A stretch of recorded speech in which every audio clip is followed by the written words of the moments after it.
चलो पढ़ना स्टार्ट करें। कल पीएम का टॉपिक कंप्लीट हो गया था या रह गया? हो गया।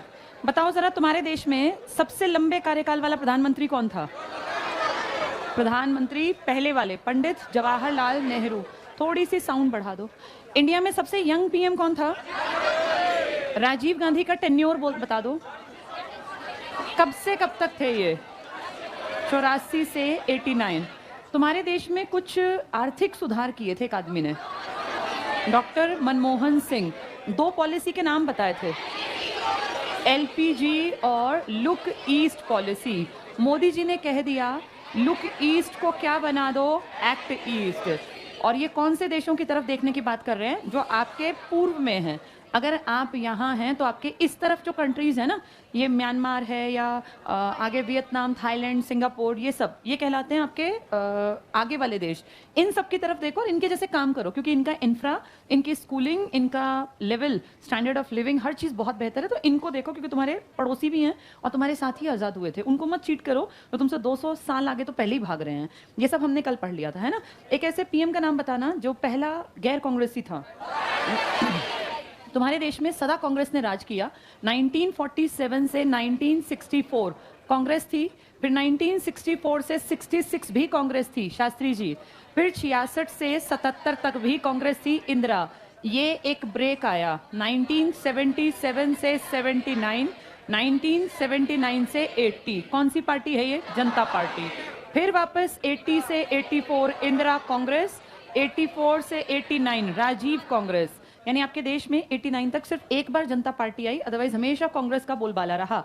इसके बाद फिर एक बार ब्रेक आया और सेम वही माँ बेटे की कहानी देखो। पहले माता जी के साथ ऐसे ही हुआ था कि 2 पीएम आए थे, अब बेटे के बाद भी ब्रेक आएगा और अब 2 पीएम आएंगे और वो पार्टी भी सेम ही रहेगी। 1989 से 90 और 90 से 91 कौन सी पार्टी है? वापस से जनता पार्टी।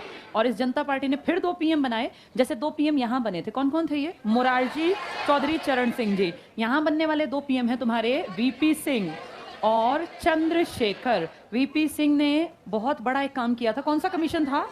मंडल कमीशन। किससे संबंधित था? बैकवर्ड क्लास से। कितने % आरक्षण की बात? जिसके लिए एक बड़ी बेंच बनी थी 11 जजेस की, जिसने कहा था कि ठीक है ओबीसी का आरक्षण चलने दो, आगे आरक्षण का प्रतिशत जनरल के लिए घटाना मत। इसके बाद वापस से कांग्रेस आती है, सेम रिपीट हो रही है हिस्ट्री।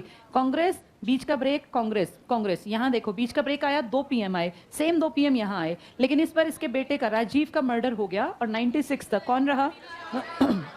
एक ऐसा पीएम जो पीएम की लिस्ट से जब हटा तो उनके ऊपर फौजदारी का मामला चला, यानी क्राइम, बड़े क्राइम में उनका नाम आया। इस टाइम पर आपके देश के वित्त मंत्री कौन बने थे?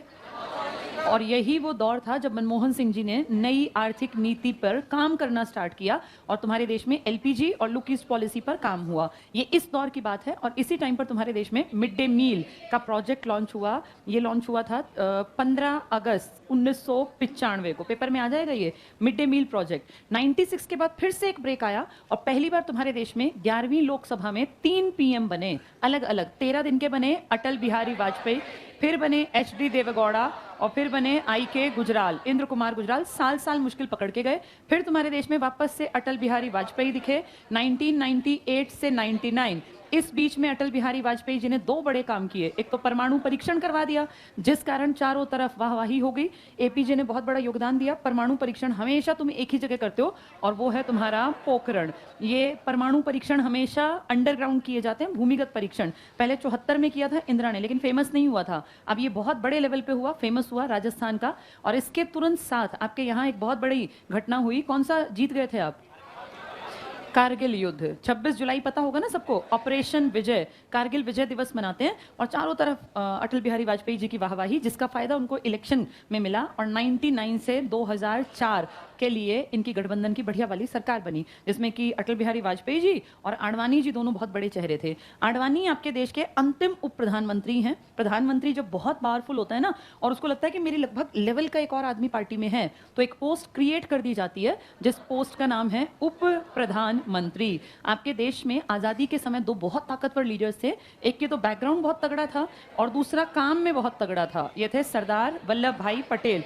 बहुत सारे लोग दिल से चाहते थे कि पटेल देश के पीएम बने, लेकिन ऐसा पॉसिबल नहीं था। पीएम कौन बने? नेहरू। तो तुरंत से एक पोस्ट क्रिएट कर दी गई, उप प्रधानमंत्री, जिसके लिए उस किताब में कोई जगह नहीं थी, कोई आर्टिकल नहीं था, कोई योग्यता नहीं थी, कुछ नहीं लिखा था। तो कहाँ भी कुछ बड़ी पोस्ट पे बैठाना पड़ेगा उप प्रधानमंत्री के अलावा भी, ताकि कॉन्स्टिट्यूशनल भी ठीक कहलाए। तो इनको फिर क्या बनाया गया था? गृह मंत्री। तो आपका जो फर्स्ट होम मिनिस्टर था ना, वही आपका फर्स्ट डेप्यूटी प्राइम मिनिस्टर भी था। और हमेशा से ऐसा होता आया कि एक बड़ा पद इनको देना पड़ेगा, या तो वित्त बना देते हैं मंत्री को या गृह मंत्री को। आज तक हर सरकार ने अपना डिप्टी पीएम नहीं बनाया, ये डिप्टी पीएम तब बनाते हैं जब लगे कि बहुत ज्यादा जरूरत है। जैसे इंदिरा को फील हुआ था कि मुरारजी को ना बना के मेरा इस पोस्ट पे बैठना कई लोगों को अखरेगा, क्योंकि उनकी एज कम थी, मुरारजी एज एक्सपीरियंस्ड आदमी थे। इसीलिए मुरारजी देसाई को भी भारत में किस पोस्ट पर बैठाया गया था? उप प्रधानमंत्री। कोई अलग से इस पोस्ट के लिए लिखित में कोई प्रावधान नहीं है, ये अलग से कोई शपथ भी नहीं लेते। जब 3 लेवल के मंत्री बनते हैं ना, कौन कौन से होते हैं? कैबिनेट, दूसरे क्या होते हैं? स्टेट, और इसमें 2 होते हैं, एक तो हेल्पर और एक इंडिपेंडेंट चार्ज, और एक होते हैं डेप्यूटी, या जिसको आप कहते हैं उप, इसे आप कहते हैं राज्य, ये कैबिनेट। तो उप प्रधानमंत्री 100% क्या मंत्री होता है? कैबिनेट।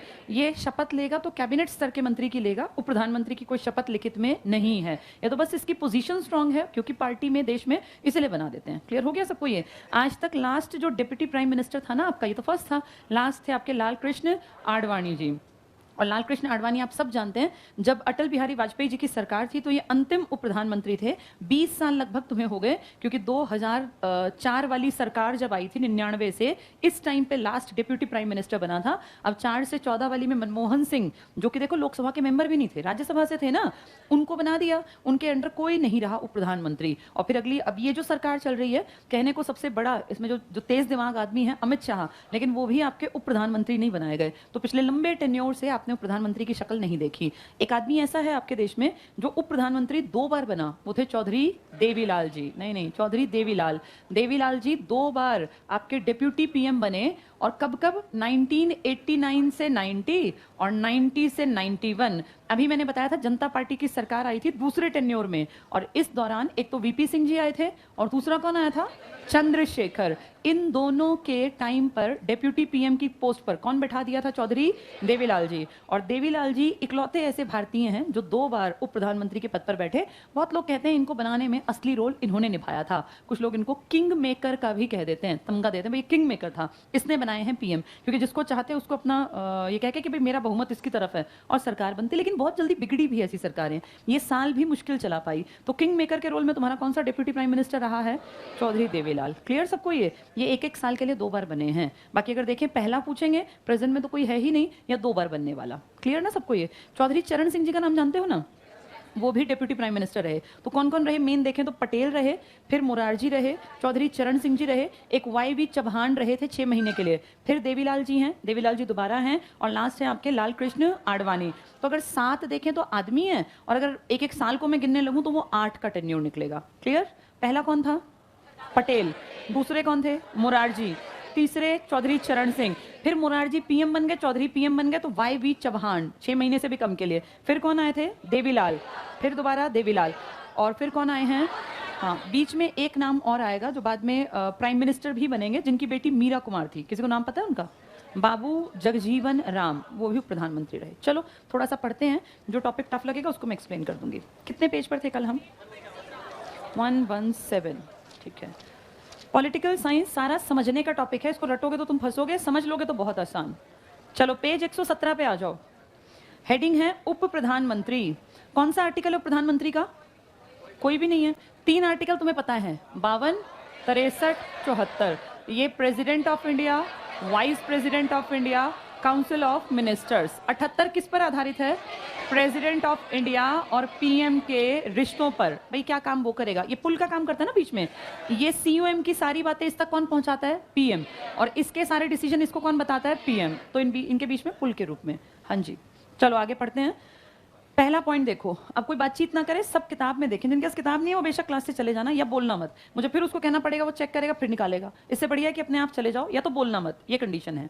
उप प्रधानमंत्री देखो, भारत में उप प्रधानमंत्री का पद संवैधानिक नहीं है। सबसे पहला पॉइंट टिक करो, किताब में इसका कोई अक्षर नहीं लिखा, इसके लिए संवैधानिक नहीं है।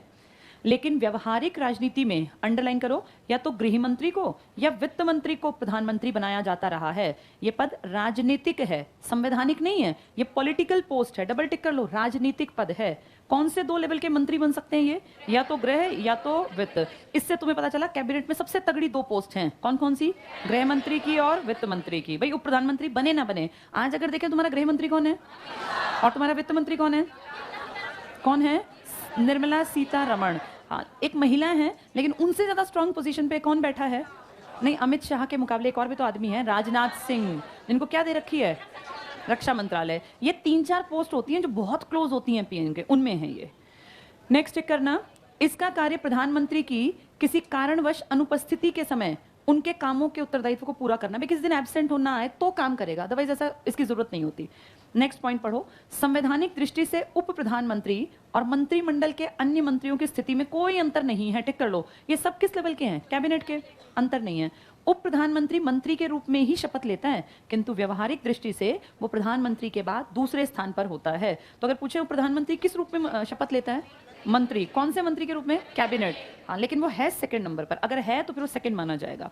नेक्स्ट चेक करना, पंडित जवाहरलाल नेहरू के द्वारा सरदार पटेल को पहला उप प्रधानमंत्री बनाया गया 47 से 50 के बीच में। और इस दौर में पटेल ने क्या किया, बहुत बड़ा काम, देशी रियासतों का एकीकरण किया। लिख लो यहाँ, पटेल के पास लिखो, देशी रियासतों का एकीकरण 1948 से 50, देशी रियासतों का एकीकरण 1948 से 50 के बीच में। इसका मतलब उस टाइम ये गृह मंत्री भी हैं और ये डिप्यूटी प्राइम मिनिस्टर भी हैं, तभी तो ऑपरेशन पोलो चलाया, मारकाट मची हैदराबाद में।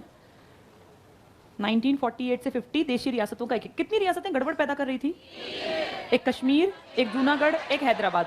टोटल रियासतें कितनी थी आजादी के समय, 565, जिनमें से 13 किसके फेवर में थी, पाकिस्तान, हमारी तरफ थी 552, जिनमें से 549 बिल्कुल चुप थी और कह रही थी जैसा कहोगे वैसा करेंगे। 3 गड़बड़ पैदा कर रही थी। इनमें से किसके साथ विलय पत्र पर साइन किए, वो उनके राजा ने कहा ना कि वो उनके ऊपर अटैक हो गया, क्या नाम था उसका, राजा हरि सिंह। कहाँ पे जनमत संग्रह करा लिया, रेफरेंडम, लोगों से पूछ लिया, और कहाँ पुलिस भेजनी पड़ी, हैदराबाद में।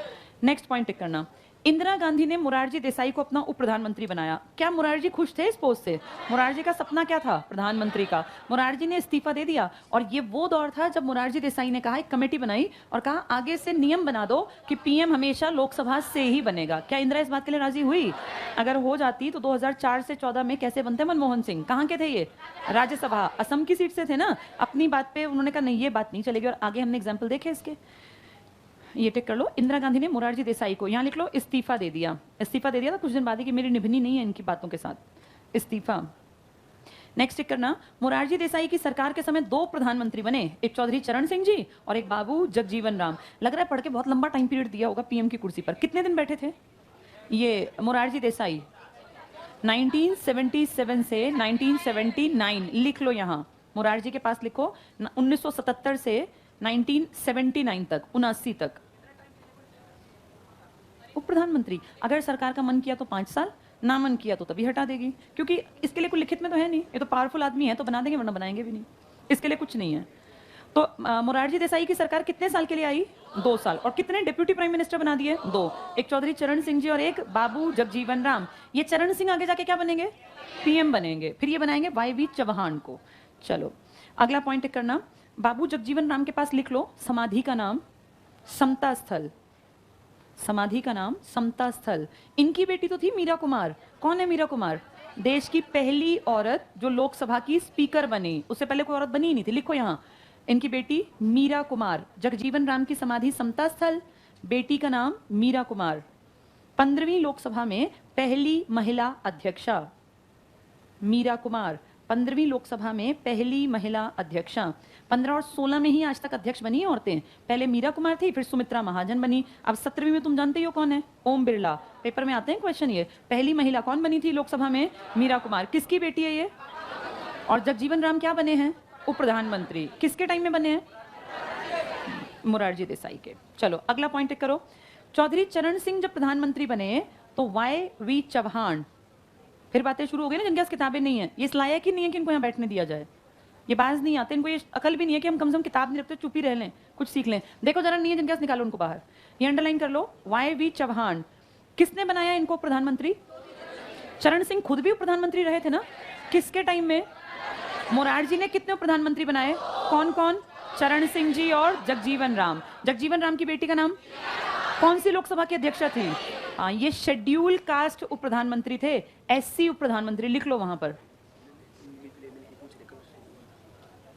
भाई मिड डे मील पहली बार किस जगह शुरू हुआ? तो मद्रास में। सब लोग, किसी ने पूछा है तो सुन लो। मैंने जो मिड डे मील बताया ना, वो पूरे देश में लॉन्च हुआ था और उसकी शुरुआत, अब आधे सोएंगे जो उनको पता नहीं चलेगा। मिड डे मील जो दिन में दोपहर में खाना मिलता है ना सरकारी स्कूलों में, मिड मतलब आधा दिन, मिड डे मील ये हर स्कूल में मिलता है जो सरकारी हैं। और अगर पूरे देश की बात करूं तो ये स्टार्ट हुआ था 15 अगस्त 1995। आपके पीएम थे पीवी नरसिम्हा राव। लेकिन इनसे बहुत पहले अंग्रेजों के टाइम में मद्रास के जो नगर निगम था ना उस टाइम पर, उसने इसको स्टार्ट कर दिया था मिड डे मील को, लेकिन बहुत चुनिंदा से स्कूल्स में स्टार्ट किया था। पूरे देश में पूछेंगे तो आप मद्रास का नाम नहीं लेंगे, वैसे पूछ लेंगे तो आप कह देंगे मद्रास में स्टार्ट हो गया था बहुत पहले 1825 के आसपास ही। तो ये पेपर में आए तो क्वेश्चन लैंग्वेज देख के टिक मार्क कराना, ठीक है? ये ऊपर लिख लो, लाइन में लिखो mid day meal. Mid day meal मध्याह्न भोजन योजना कहते हैं हिंदी में इसको, मध्याह्न भोजन योजना। मिड डे मील का प्रोजेक्ट या की योजना 15 अगस्त 1995 को, और ये हरियाणा से स्टार्ट हुआ था। पीवी नरसिम्हा राव ने जब किया था, हरियाणा के बहादुरगढ़ का सरकारी स्कूल था। मिड डे मील योजना को 15 अगस्त 1995 में प्रधानमंत्री पीवी नरसिम्हा राव ने हरियाणा बहादुरगढ़ के स्कूल से लॉन्च किया। हरियाणा बहादुरगढ़ के स्कूल से, सरकारी स्कूल में बैठ के खाना खाया और कह दिया भाई लॉन्च हो गया आज से प्रोग्राम। हरियाणा, हाँ ऐसे ही तो करते हैं और क्या, लॉन्च करना वहां जाके वहां खाना खा लिया, खाने का ही प्रोग्राम था। नरसिम्हा राव ने 15 अगस्त 95 को हरियाणा के बहादुरगढ़ से लॉन्च किया। ये पूछ लेते हैं ये प्रोजेक्ट किसने कहां से लॉन्च किया, वैसे लिख लो। अंग्रेजों के समय में मिड डे मील मद्रास में शुरू हुआ सबसे पहले, सर्वप्रथम मद्रास में। अंग्रेजों के समय में सर्वप्रथम मिड डे मील मद्रास में शुरू हुआ 1825 में। नहीं पूछेंगे तुमसे सन, बहुत पुरानी बात है, फिर भी कहीं आ जाए तो मद्रास भी याद रख लेना। चलो दोनों पॉइंट क्लियर सबको। ये कौन पीएम था जिसने इसको इनॉग्रेट किया था, लॉन्च किया था? पीवी नरसिम्हा राव। वापस आ जाओ टेबल पर, ये अपने बुक पर। हम पढ़ रहे थे, बाबू जगजीवन राम पढ़ लिया ना हमने, और जब चौधरी चरण सिंह बने तो उन्होंने किसको बनाया? हाँ, बहुत आसान है चीजों को याद करना। बताओ पहला प्रधानमंत्री कौन था? पटेल। पटेल किसके टाइम पीरियड में थे जब कौन था? नेहरू थे। नेहरू का लंबा टाइम पीरियड चला, उसके बाद फिर कौन आया था नेहरू के बाद? शास्त्री जी। कोई नहीं बनाया। फिर कौन आई? इंदिरा। इंदिरा को डर था कि भैया मेरा नाम अभी उतना बड़ा नहीं है, तो किसको बना लिया? मोरारजी। मोरारजी देसाई बन गए, लेकिन बहुत जल्दी इस्तीफा दे दिया क्योंकि उनकी निभी नहीं। फिर किसकी सरकार आई? मोरारजी। मोरारजी ने किसको बनाया? चौधरी चरण सिंह।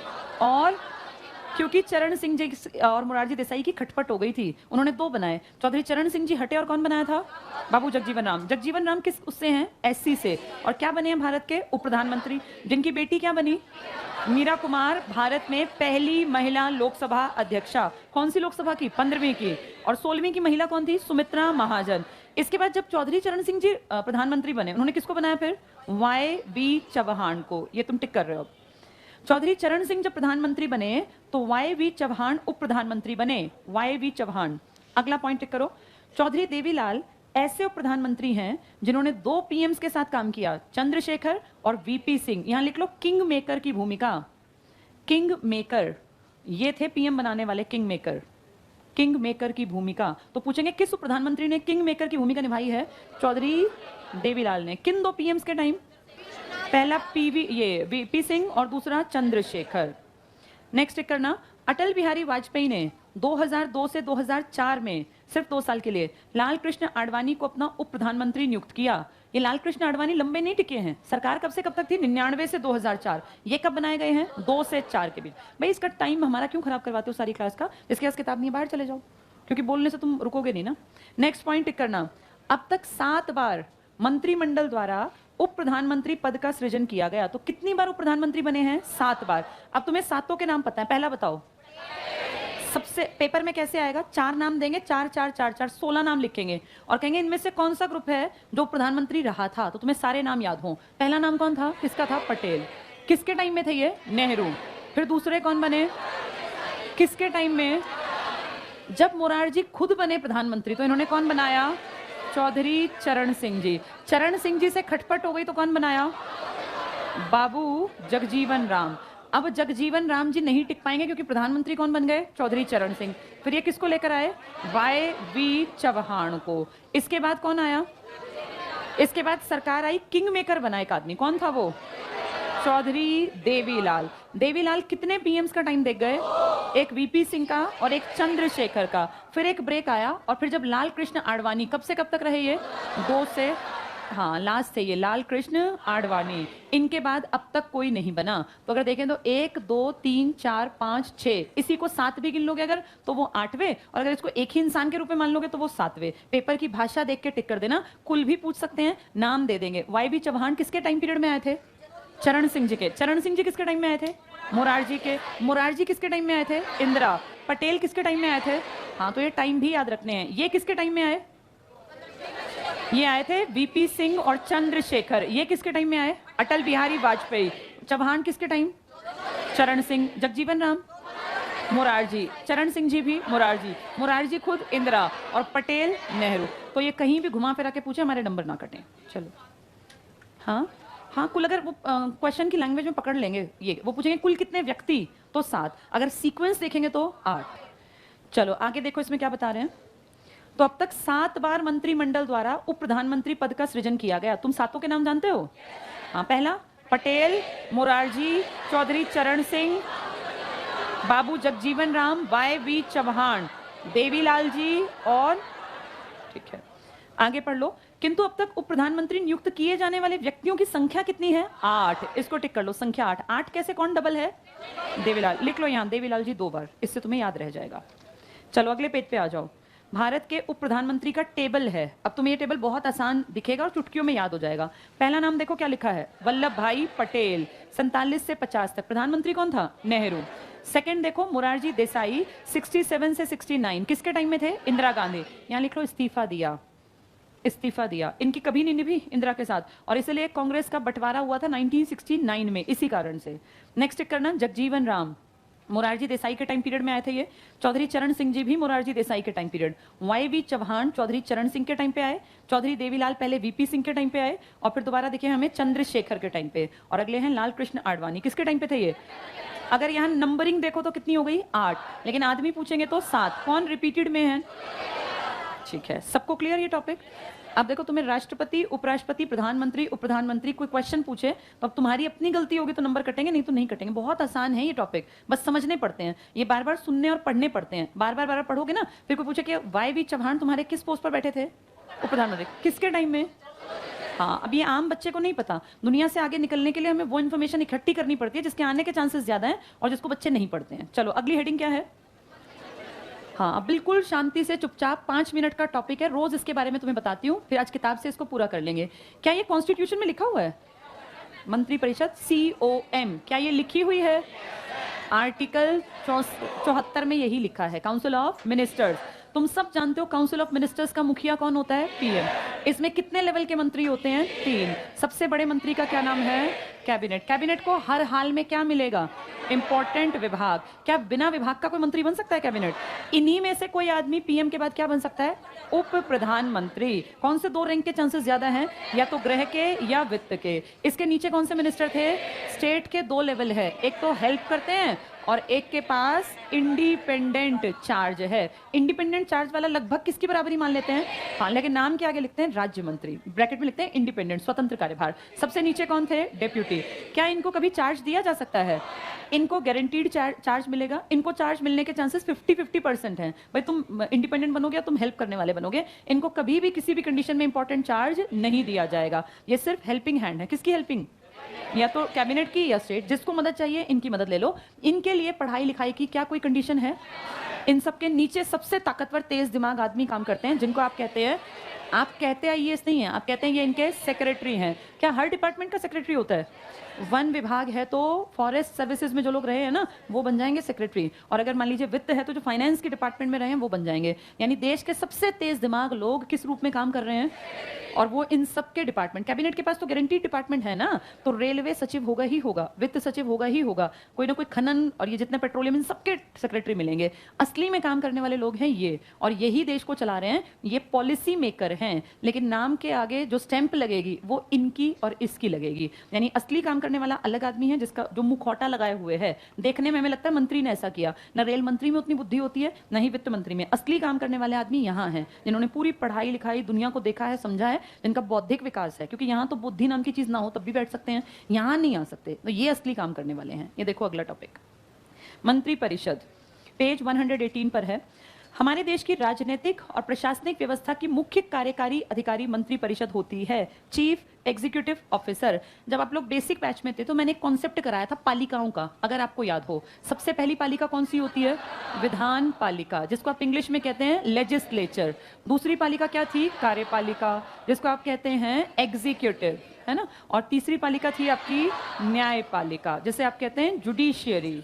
अब देखो विधान पालिका का मतलब क्या था, अगर मैं इसको आसान भाषा में कहूं तो ये थी संसद, जिसके कितने पार्ट थे? 3, Lok Sabha, Rajya Sabha, president of India. अब जिसको नहीं आ रहा ना फिर उसको कभी भी नहीं आएगा। अब ये मैंने बेसिक बैच में भी कराया होगा एक दिन। कार्यपालिका के 2 पार्ट थे, एग्जीक्यूटिव के 2 पार्ट हैं, एक को आप कहते हैं टेम्परेरी एग्जीक्यूटिव और एक को आप कहते हैं परमानेंट। परमानेंट होते हैं आईएएस और टेम्परेरी होते हैं एमपी और एमएलए।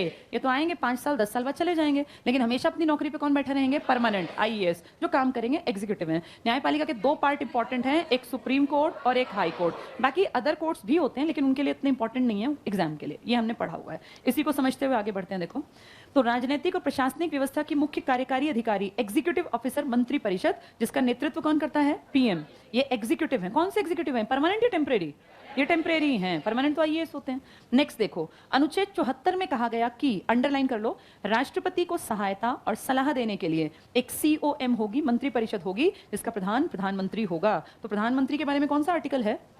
74वां, और राष्ट्रपति के लिए 52वां, और उपराष्ट्रपति के लिए 63वां। ये 3 बड़े आदमी 11-11 के अंतर पे याद रखने हैं, 52, 63, 74।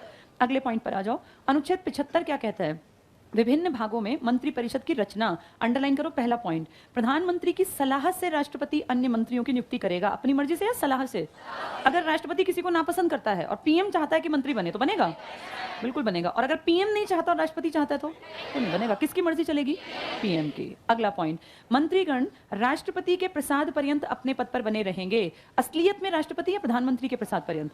पीएम। पीएम से उल्टा बोल के उल्टा चल के कोई मंत्री रह पाएगा क्या? कोई नहीं रह पाएगा। मंत्री परिषद सामूहिक रूप से लोकसभा के प्रति उत्तरदायी। एक की गलती और गलत डिसीजन के साथ भी सबको हाँ करनी है, यही तो था ना सामूहिक, कलेक्टिव रिस्पॉन्सिबिलिटी।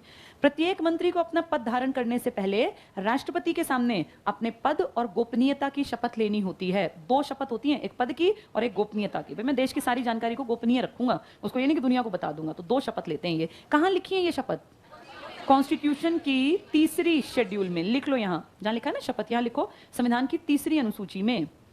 ये सब पेपरों में आती है, अनुसूचियां पूछते हैं किसमें क्या लिखा है। तो शपथ संविधान की 3री अनुसूची में। मंत्री बनने तक कितनी बार शपथ ले लेता है एक आदमी? 3 बार। पहले उम्मीदवार की, फिर सांसद की और फिर मंत्री की।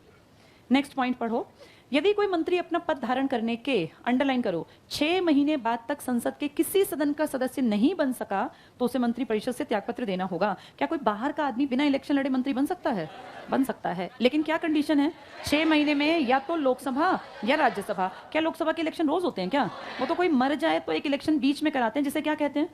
कोई मर गया, उसकी सीट खाली होगी, किसी ने इस्तीफा दे दिया, तो जो चुनाव होते हैं वो क्या कहलाते हैं?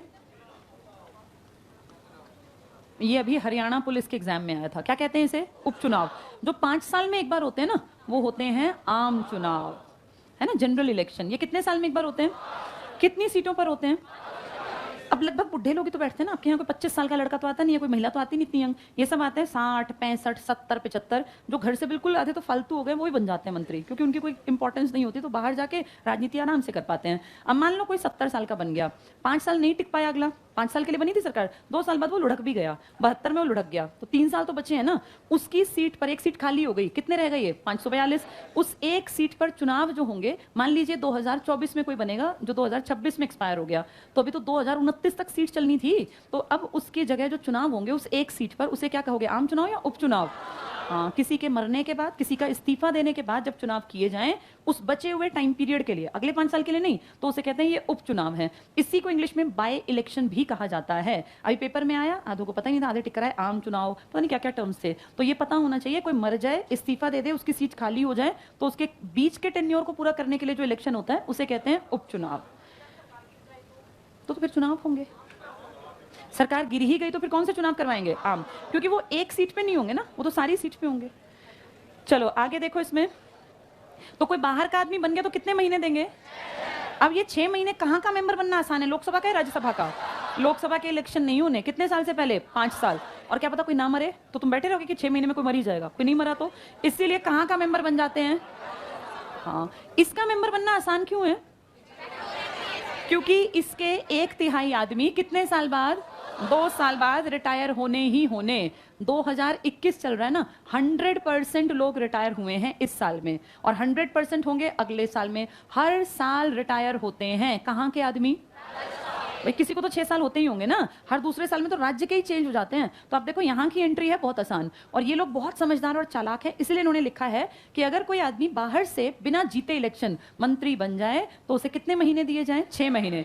इन 6 महीने में या तो कहीं से उपचुनाव में कोई मर गया तो उसकी जगह जीत के आ जाओ, और अगर ये नहीं होते हैं तो बहुत आसान रास्ता है, राज्यसभा से एंट्री कर लो। और राज्यसभा में आप जानते हैं उसी की चलती है जिसका बहुमत होता है, क्योंकि उसी के आदमी ज्यादा मिलते हैं, वहां पहुंचना आसान है। क्यों बंद क्यों होंगी? मंत्रियों को एक बार तुम एक दिन के लिए बन गए ना, तो जिंदगी जब सांस चलेगी तो तुम्हें फैसिलिटी मिलेगी, और क्या। नहीं तो 6 साल पूरे किए होते हैं इन्होंने। एक दिन के लिए भी कोई एमएलए बन गया, सिंगल डे के लिए एमपी बन गया, सीएम बन गया, पीएम बन गया, तो उसकी अंतिम सांस तक की पेंशन फिक्स हो गई। और देखो कितनी अजीब बात है, देश की पेंशन खत्म है, ये तुम्हें पता है? 2006 में, अब जो ये बातें कर रहे हैं ना पेपर में, कहीं जब ये चीजें आएंगी तो फिर बैठे रहना कि ये तो हमने पढ़ा ही नहीं। 2006 में तुम्हारे देश में पे कमीशन आया था, हर 10 साल में पे कमीशन आता है। 1996 में आया, फिर 2006 में आया। इस 2006 के पे कमीशन में बहुत सारी चीजें बढ़ा दी गई, तो लोगों को लगा बहुत अच्छा है, लेकिन एक बहुत बहुत इंपॉर्टेंट चीज खत्म कर दी गई, और कहा अब के बाद एक एज बीतने पर जो पेंशन मिलती थी, पेंशन सबसे बड़ा सुख था सरकारी नौकरी का, क्योंकि देखो 60 तक तो आदमी प्राइवेट में भी कमाई लेता है, असली दिक्कत आती है बुढ़ापे में। अब कोई 70 साल का है और भगवान ना करे किडनी फेल हो गई, और उसमें वो कह रहे हैं भाई इतने करोड़ रुपए, इतने लाख रुपए का खर्चा है, हार्ट में प्रॉब्लम आ गई, कोई दिक्कत हो गई, उसके लाखों रुपए का खर्चा है, कहां से देगा? उस टाइम पे जो पेंशनर्स थे ना, इनको pension plus medical facility free मिलती थी। कितनी बढ़िया चीज थी। और आज सबसे अच्छी बात यह है कि पहले तो सरकारी में जाना पड़ता था, आज तुमने जितने बड़े अस्पताल सुने देश में, चाहे वो मैक्स हो, चाहे वो अपोलो हो, या कोई जितना बड़ा तुमने सुना हो, हर जगह, एम्स तो सरकारी है ना, वहां तो जाना ही नहीं होता। वहां तो इसलिए नहीं जाना क्योंकि वो रिसर्च का काम मेन करते हैं। सरकारी अस्पताल में जाके कोई राजी नहीं, इतनी लंबी लाइन में कहां नंबर आएगा। प्राइवेट सारे अस्पताल बड़े बड़े गवर्नमेंट ने पैनल पे ले लिए, वो सबका कैश फ्री, बस सरकारी नौकरी में है जाइए, आपका इलाज बिल्कुल मुफ्त होगा, 1 रुपया आपसे नहीं लेंगे, सरकार आपकी पेमेंट करेगी। ये सब कुछ था, पेंशन प्लस मेडिकल फैसिलिटी। 2006 में ये सब पे क्रॉस लगा दिया। मेडिकल फैसिलिटी अभी मिल रही है, जो पहले, इससे 2006 से पहले थे ना, इनको पेंशन भी मिलेगी और मेडिकल फैसिलिटी भी। जो सरकारी नौकरी में आज हैं मेडिकल फैसिलिटी ले सकते हैं, लेकिन अब पेंशन बंद कर दी गई है। और पेंशन बंद होना अभी तुम नहीं समझ पाओगे, लेकिन जो 60 से ऊपर के हैं ना, उस टाइम पे लगता है कि एक साधन होना चाहिए। औलाद का क्या भरोसा भाई, उस टाइम पे कैसे रिश्ते रहें, ना निभे, बच्चे बाहर सेटल हो जाएं, तुमसे दूर चले जाएं, तो फिर कैसे काम चलेगा। ये पेंशन किस सरकार ने बंद कर दी थी? 2006 में। तब हम बीजेपी कांग्रेस जो भी रही, कांग्रेस थी उस टाइम पर, क्योंकि 4 से 14 में कांग्रेस थी। पे कमीशन खत्म इन्होंने नहीं किया था, इन्होंने पेंशन खत्म की थी। लेकिन अब जब मोदी जी आए ना, तो मोदी जी ने कहा आगे से पे कमीशन भी खत्म ही कर दो। अब पे कमीशन भी खत्म कर दिया। 16 में लास्ट पे कमीशन आया था, और अब कह रहे हैं 2026 में पे कमीशन नहीं देंगे। पे कमीशन का फायदा पता है क्या होता था? सैलरी एकदम से जंप मारती थी। जैसे मैं अपना एग्जांपल देती हूँ, जब मैंने जॉब ज्वाइन की ना, तो मुझे पहली सैलरी मिली थी 5,000 रुपए, और मेरे देखते देखते ये सैलरी, क्योंकि मेरी ज्वाइनिंग को कुछ ही टाइम बीता था, 2006 में पे कमीशन आया, और तब स्टार्टिंग की सैलरी एकदम से 30,000, 25,000 तो लगते ही थे, फिर 1-2 साल में 30,000। और आज जो लोग लगते हैं ना, लगते ही दिल्ली में अगर आप टीचर लगते हैं, पहली सैलरी आपकी 54,000 है। ये मैं पीआरटी की बात कर रही हूँ, और एनटीटी की, टीजीटी की मेरे ख्याल 60 प्लस पड़ती है, और पीजीटी की 70 के आसपास, 65-70 के बीच में। तो आप ये देखो देखो ये तनख्वाह यहां से यहां तक पे कमीशन ले गया, पे कमीशन तनख्वाह को कई गुना बढ़ा देता है। ये जरूरी भी है क्योंकि हर 10 साल में आपके यहाँ महंगाई भी तो बढ़ जाती है ना, उस हिसाब से आज 5,000 में कैसे घर चलेंगे। तो ये बहुत अच्छी चीज थी पर अब नहीं है ये, अब ये कम कर दी, खत्म कर दी। डिफेंस की तो मुझे नहीं पता पर बाकी सबकी बंद है, पैरा की बंद है, पैरा मिलिट्री में नहीं है। CISF CIA बंद कर दिया। चलो जल्दी से पढ़ेंगे, 118 पेज पर आ जाओ। लास्ट पॉइंट पढ़ लिया हमने, कितने महीने के अंदर उसको मंत्री परिषद में आना, इसमें आना पड़ेगा 6 महीने। लास्ट पॉइंट टिक करो, 91वां संविधान संशोधन। क्या सारे मंत्री बन सकते हैं जितने जीते हैं? जीत के कितने लोग आते हैं? इनमें से कितने मंत्री बन सकते हैं? इनमें से 15%। 15% का मतलब 80-81 के आसपास निकलता है, 80 के आसपास। इससे ज्यादा मंत्री नहीं बन सकते। क्या ये 81 सारे कैबिनेट होंगे? इनमें से 20 से 25 कैबिनेट रखते हैं, फिर राज्य रखते हैं, फिर उप रखते हैं। जल्दी से टिक करना, इंपॉर्टेंट लिख लो यहाँ, ये पूछेंगे कौन सा अमेंडमेंट था। 91वां संविधान संशोधन 2003। नेक्स्ट लाइन पीछे टिक कर लो, प्रधानमंत्री सहित मंत्री परिषद के सदस्यों की कुल संख्या लोकसभा की कुल सदस्य संख्या के 15% से ज्यादा नहीं होगी। कौन सा अमेंडमेंट है ये? 91वां। कौन से सन में किया? 2003 में। अगले पेज पर आ जाओ, मंत्रियों की 3 श्रेणियां, बात नहीं करनी बीच में। ये पहला टिक कर लो, कैबिनेट मंत्री, अत्यधिक महत्व वाले मंत्रालय, अंडरलाइन कर लो, बहुत इंपॉर्टेंट, मोस्ट इंपॉर्टेंट मंत्रालय। तीसरी लाइन में टिक करना, गृह मंत्री, रक्षा मंत्री, वित्त मंत्री, विदेश मंत्री, अन्य मंत्रालय, नीति निर्धारण में महत्वपूर्ण भूमिका। यहां लिखो मंत्रिमंडल, PM प्लस कैबिनेट, मंत्रिमंडल, PM plus cabinet. Next tick करो, राज्य मंत्री, स्टेट मिनिस्टर, स्वतंत्र प्रभार वाले, इंडिपेंडेंट चार्ज, इंग्लिश में भी टिक कर लो, इंडिपेंडेंट चार्ज, या किसी कैबिनेट मंत्री के अधीन। अगर अधीन है तो किस रूप में काम करेंगे? हेल्पर, लिख लो यहाँ हेल्प। इनका काम है मदद करना, सहायक है ये, लेकिन अगर स्वतंत्र प्रभार है तो सहायता नहीं करेंगे, फिर अपने काम करेंगे। नेक्स्ट टिक करो, उप मंत्री, डिप्यूटी मिनिस्टर, कैबिनेट और राज्य मंत्रियों को, नेक्स्ट लाइन पीछे टिक कर लो, सहायता देते हैं। क्या डिपार्टमेंट मिल सकता है कभी? नहीं। यहाँ लिख लो विभाग नहीं मिलेगा, किसी भी कंडीशन में इनको विभाग नहीं देंगे, विभाग नहीं मिल सकता। कौन से मंत्रियों को मिल भी सकता है और नहीं भी? और किनको विभाग मिलना ही मिलना? कैबिनेट। कितने % ज्यादा मंत्री नहीं बनाने? 15%। किसका 15%? लोकसभा का 543। कौन सा अमेंडमेंट है ये? 91वां, 2003 में हुआ। अगला पॉइंट, इससे अगला पॉइंट कर लो, लास्ट पॉइंट, सामूहिक उत्तरदायित्व मंत्रिमंडल की एकजुटता के सिद्धांत पर डबल टिक कर लो। एकजुटता का सिद्धांत, गलती में, अच्छे समय में, बुरे समय में हम सब एक हैं, ये कौन सा सिद्धांत है? एकजुटता का। कैसी रिस्पॉन्सिबिलिटी है ये? सामूहिक। एक की गलती, एक ने गलती की और पकड़ी गई ना, सब हटेंगे। इसके बाद आ जाओ, मंत्री परिषद की कार्यप्रणाली की विशेषताएं। इसमें तुम पहले ये वाला पेज छोड़ के पहले अगले पेज पे आओ जो तुम्हें समझ में जल्दी आएगा। पेज 120 पर आ जाओ, इसको कल पढ़ा दूंगी बीच वाले को। पहला पॉइंट टिक करो, कैबिनेट के सदस्यों की संयुक्त बैठकें होती हैं, बहुत बहुत इंपॉर्टेंट। सदस्य सामूहिक रूप से विचार विमर्श करते हैं और सामूहिक निर्णय लेते हैं। मंत्री परिषद के सदस्यों की संयुक्त बैठकें नहीं होती, वे सामूहिक रूप से विचार विमर्श नहीं करते। क्या अंतर है कैबिनेट में और मंत्री परिषद में? कैबिनेट थे थोड़े से लोग और मंत्री परिषद है 80 लोगों में डिस्कशन नहीं हो सकता, तू मैं ही बंद नहीं होगी, है ना, कोई सुनेगा ही नहीं। 10, 15, 20 लोगों में बैठक हो सकती है, इसलिए मंत्रिमंडल में कौन कौन शामिल किए गए? PM plus cabinet. Next point tick करना, 44वां संविधान संशोधन 1978, कौन PM रहा होगा तुम्हारा? मोरारजी देसाई। अंडरलाइन कर लो, मंत्रिमंडल शब्द का प्रयोग किया गया, वेरी वेरी वेरी इंपॉर्टेंट, यहां लिख लो मोरारजी देसाई। इससे पहले मंत्रिमंडल शब्द ही नहीं था। आगे टिक करना, अनुच्छेद 352, 352 का नाम तुम्हें याद है? क्या नाम था? नेशनल इमरजेंसी, राष्ट्रीय आपातकाल, लिख लो यहाँ नेशनल इमरजेंसी। इसके ऊपर 352 के ऊपर अंडरलाइन करो, मैं पहली बार मंत्रिमंडल को मंत्री परिषद, बस इतना करके इसको छोड़ दो। तो बताओ कैबिनेट शब्द तुम्हारे कॉन्स्टिट्यूशन में क्या ओरिजिनल में था? नहीं था। कौन से सन में आया? 1978 में। कौन से अमेंडमेंट से लाए? 44वां। कौन PM था तुम्हारा? कहाँ लिखा है कैबिनेट वर्ड? 352 में। कौन लेकर आया है? मोरारजी की सरकार। कौन से अमेंडमेंट से? 44 में। कहाँ ऐड कर दिया?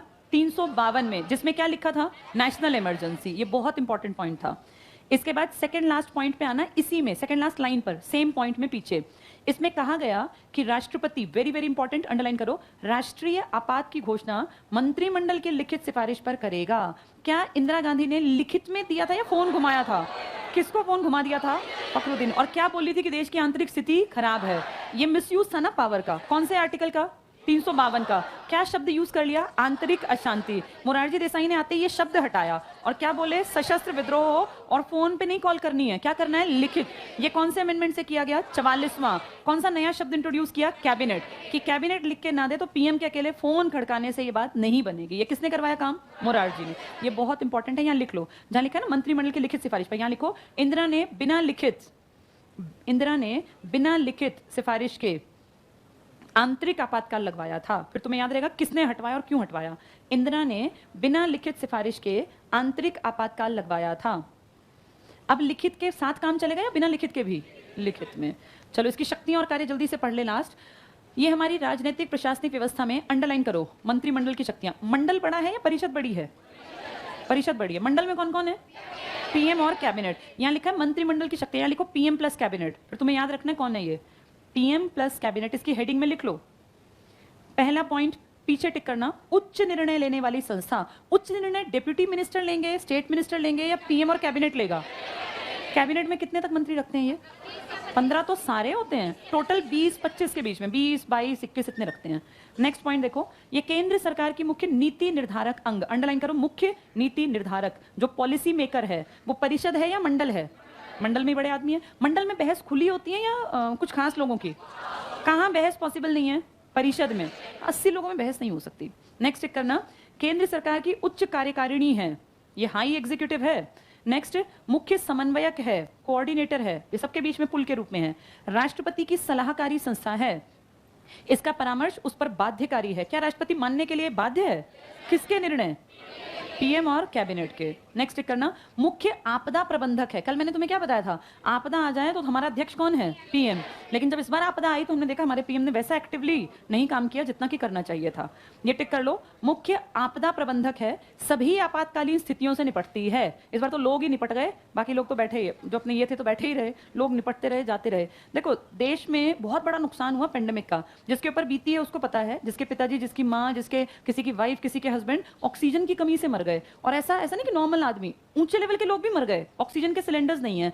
पहले मैं सोचती थी कि ऑक्सीजन सिलेंडर तो बहुत सारे होते हैं, फिर मुझे बाद में पता चला कि इसमें भी लेवल अलग अलग होते हैं। वो जो प्रेशर मेंटेन करना होता है ना, जिसके लंग्स में जितना इन्फेक्शन ज्यादा होगा उसको उतनी हाई ऑक्सीजन पे रखना पड़ेगा। अगर इन्फेक्शन कम है ना तो ऑक्सीजन थोड़ी सी भी काम कर जाती है, लेकिन अगर इन्फेक्शन बहुत ज्यादा है लंग्स में तो बहुत ज्यादा ऑक्सीजन डालनी पड़ती है शरीर के अंदर, ताकि फेफड़े जितने बचे हैं, मान लीजिए किसी के 80% खराब हो गए, 20% काम कर रहे हैं, तो उनको ज्यादा ऑक्सीजन चाहिए ताकि वो स्पीड से काम कर पाए। इन्होंने पता क्या किया? लोगों को कैसे मारा? ऑक्सीजन के सिलेंडर तो लगा दिए, लेकिन उनका लेवल जितना नीडेड था ना, अब किसी के 50% फेफड़े भर गए, उसमें पूरा कंजेशन है, सांस लेने की क्षमता नहीं, 50% काम कर रहे हैं, उसको हाई ऑक्सीजन चाहिए थी, इन्होंने उसको लगा के तो रखा, लेकिन उसका लेवल इतना कम रखा कि उस बेचारे की सांस ऑक्सीजन के सिलेंडर में भी चली गई। ऐसे कई केसेस आए थे। यानी लोगों के सामने बेवकूफ बनाया गया। कहने को वो सिलेंडर पे थे लोग, लेकिन उनको जितनी नीडेड थी ना, जरूरत थी, उतनी ऑक्सीजन मिली नहीं, इसलिए सिलेंडर लगे लगे भी लोग मर गए। ये पैरामीटर हम आम लोगों को पता ही नहीं था, बस वो दिखावटी ऑक्सीजन का सिलेंडर लगा दिया और उसमें चाहिए थी 90 और उसमें जा रही थी 10, तो कितने दिन फेफड़े चलेंगे? लोग कितने मरे हैं सिलेंडर लगाने के बावजूद? क्योंकि आम आदमी के लिए तो बस वो सिलेंडर, उसको लगता है पाइप लग गया तो ऑक्सीजन मिल रही है, ऐसा नहीं है। उसके प्रेशर को मेंटेन करना होता है। जिसके फेफड़े ज्यादा भरे थे ना, उनके सिलेंडर जल्दी जल्दी बदलने थे। इन्होंने क्या किया? एक आदमी को 4 दिन लगे, 4 दिन बाद मर जाएगा। अब उसके फेफड़े धीरे धीरे धीरे और बढ़ता गया, इन्फेक्शन बढ़ता गया, ऑक्सीजन पे 2 दिन बाद मर गया, 3 दिन बाद मर गया। इन्होंने उसके प्रेशर को बढ़ाया ही नहीं। अब ये बात आम आदमियों तक पहुंची ही नहीं। तो आपदा प्रबंधन किसके हाथ की जिम्मेदारी है? ये उसको उस टाइम एक्टिव होना चाहिए, लेकिन मुझे ध्यान है उस टाइम सब कुछ बंद पड़ा था। मर रहे हैं लोग तो मर रहे हैं, कोई आके कुछ नहीं कर रहा, जबकि उस टाइम कोई हेल्प मिलनी चाहिए बड़े लेवल पर। नेक्स्ट देखो, तो आपदा प्रबंधक है, आपातकालीन स्थितियों से निपटती है, विदेश नीतियों और विदेश मामलों को देखती है, वो तो इसी को देखने पड़ेंगे। मंत्रिमंडल की बैठक सामान्यतः सप्ताह में एक बार होती है। ये हर राज्य की रिपोर्ट कितने दिन में जाती है? 15 दिन, 2 हफ्ते में। और बैठक कितने कितने दिन में है? हर हफ्ते मीटिंग करते हैं लोग। ये टिक कर लो, सप्ताह में एक बार। इसके अतिरिक्त प्रधानमंत्री जब चाहे तब इसकी बैठक को बुला सकता है। इमरजेंसी मीटिंग हो सकती है with in few hours. Next, इन बैठकों की अध्यक्षता पीएम करता है। बैठक की कोई गणपूर्ति नहीं है। गणपूर्ति मतलब मिनिमम नंबर ऑफ एमपी जो प्रेजेंट हो, इसको सुन लो और समझ लो। गणमान्य व्यक्ति और जिनकी पूर्ति जरूरी है, इसे बोलते हैं गणपूर्ति। इसको इंग्लिश में कहा जाता है कोरम। कोई भी काम करने के लिए गणपूर्ति जरूरी है। फॉर एग्जाम्पल, इस क्लास में तुम बैठे हो तो तुम कम से कम यहाँ 250, 300, 400 बच्चे एक साथ बैठ जाते हो। अगर किसी दिन मानो कोई दिक्कत हो जाए और सब कुछ बंद हो जाए और यहाँ 3 बच्चे पहुंचे, तो क्या एज इट इज क्लासेस लगेंगी? नहीं ना। हम आके 3 को थोड़ी पढ़ाएंगे। एक मिनिमम नंबर ऑफ स्टूडेंट्स तो प्रेजेंट हो। अगर किसी दिन कोई दिक्कत हो गई लेकिन फिर भी 250 लोग आ गए तो क्लास चलेंगी कि नहीं चलेंगी? चलेंगी। 100 बच्चे हैं तब भी क्लास चलेंगी। लेकिन अगर 3 या 5 बच्चे आके बैठ गए तो क्लासेस चलाना पॉसिबल नहीं है, और वो बेवकूफ़ी भी है कि उन 3 और 5 के लिए क्लास चलाई जाए ऐसे ही एज इट इज़। तो ये होता है गण पूर्ति कोरम कम से कम कितने प्रेजेंट हों। ऐसा लोकसभा का और राज्यसभा का भी है। जितना टोटल नंबर ऑफ एमपीज हैं इनका 1/10 प्रेजेंट होगा तो कहेंगे गणपूर्ति हो गई, अब काम कर लो। यानी 55 आदमी अगर प्रेजेंट होंगे लोकसभा में तो लोकसभा की बैठक मानी जाएगी। किसी दिन सारे मंत्री सारे एमपी छुट्टी कर ले, 3 पहुंच जाएं और कहें लाओ आज ही कानून बना देते हैं, ले आओ कानून की किताब, और खोली किताब अपना लिख दिया ये कानून आज नए बन गए, जो कल आएंगे वो देख लेना। तो क्या ये बना सकते हैं ऐसे? नहीं ना। कम से कम कितने प्रेजेंट हो? 1/10। हम 55 इसलिए नहीं कहते क्योंकि ये नंबर घट बढ़ सकता है। 1/10 जल्दी से टिक कर लो। गणपूर्ति कौन सा था ये? अच्छा हाँ, गणपूर्ति ना सामूहिक हो गया। अध्यक्षता की जाती है, गणपूर्ति नहीं होती। गणपूर्ति के पास लिखो 1/10। हर चीज की गणपूर्ति जरूरी है। नेक्स्ट पॉइंट पढ़ना, मंत्रिमंडल की कार्यप्रणाली के 2 महत्वपूर्ण सिद्धांत, एक तो सामूहिक उत्तरदायित्व और एक गोपनीयता। गोपनीयता क्या होता है? बिल्कुल चुप, सीक्रेट। पीएम जो बात कहेगा कहेगा, तुम में से कोई नहीं बोलेगा। नेक्स्ट, मंत्रिमंडल अपना कार्य सुचारू रूप से कर सके इसके लिए मंत्रिमंडलीय सचिवालय की व्यवस्था। टिक करो सचिवालय। बताओ सचिवालय में कौन बैठते हैं? सचिव। सचिव किस रैंक के होते हैं? आईएएस। यहां लिख लो आईएएस। सचिव का आलय है, यही है असली तुम्हारा देश चलाने वाले, बाकी तो अनपढ़ भी हो सकते हैं। नेक्स्ट टिक कर लो, मंत्रिमंडल को भारतीय शासन व्यवस्था का हृदय कहते हैं। डबल टिक कर लो, भारतीय शासन व्यवस्था का हृदय किसे कहा जाता है? और लोकतंत्र का हृदय स्थल किसे कहते हैं? संसद भवन को लिख लो यहां, लोकतंत्र का हृदय स्थल संसद भवन। चलो बाकी कल पढ़ेंगे।